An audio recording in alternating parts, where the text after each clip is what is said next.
Ola, alumnado de primeiro de bacharelato, imos ver agora como racionalizar. A primeira modalidade de racionalización é cando aparecen raíces multiplicando abaixo no denominador. Fixadevos que aquí, efectivamente, hai unha raíz multiplicando abaixo e o obxectivo da racionalización é que desapareza esa raíz do denominador. Arriba, no numerador, pode haber calquera operación con raíces, pero abaixo vamos a procurar que haxa números enteiros, de acordo? Entón, bueno, o primeiro, hai unha raíz de 18, podería multiplicar pola raíz de 18, pero vai ser, como o obxectivo disto é racionalizar e simplificar, casi vai ser mellor primeiro sacar fora desa raíz de 18 todo o que poida. Como 18 é 9 por 2, por lo tanto 3 ao cuadrado por 2, pois podo sacar un 3 fora desa raíz cadrada, porque o 3 está ao cadrado. Así que o primeiro paso que daría sería escribir esa raíz do denominador como 9 por 2 e, polo tanto, sacar un 3 fora, vale? Sacar un 3 fora e escribiría o denominador como 3 raíz de 2, de acordo? O numerador deixo como está. 2 raíz de 3 menos raíz de 2. Ben, despois de dar este paso, agora é cando fago a racionalización. Racionalizar, como aparece unha raíz multiplicando, o que fago é multiplicar por esa raíz para que desapareza. Como unha raíz cadrada, abonda con que volva a multiplicar por raíz de 2 para que me quede raíz de 2 por raíz de 2 dará 2.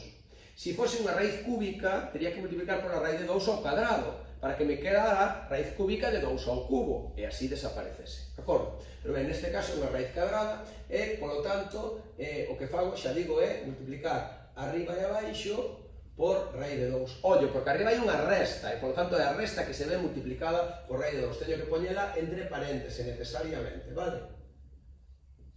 Vale, entón multiplico arriba e abaixo por raíz de 2. A multiplicar por un mesmo número arriba e abaixo, pois evidentemente a fracción sigue sendo igual. Pero, desta maneira, esta raíz de 2 con esta raíz de 2 quedame raíz de 2 ao cadrado. E iso é 2 vais ao cadrado coa raíz, de acordo? Quedaría así.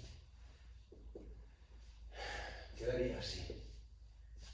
3 pola raíz de 2 ao cadrado. Raíz cadrada, 2 ao cadrado, desaparecen e quedame un 2, de acordo?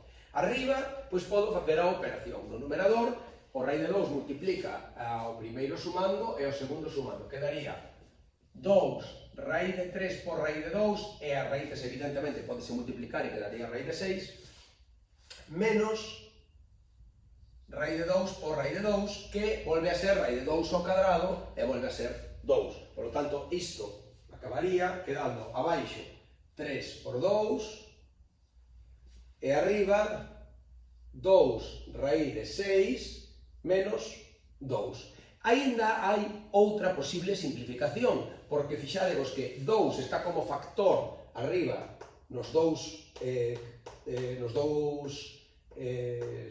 sumandos, e polo tanto podo sacar o 2 factor común arriba e iría sendo co 2 de abaixo. Polo tanto, saco 2 que multiplica a raíz de 6 menos 1, e abaixo 3 por 2, e agora márchame o 2 de arriba co 2 de abaixo. E, polo tanto, a solución final máis simplificada posible sería deixar arriba raíz de 6 menos 1 e abaixo un 3. É así, vale?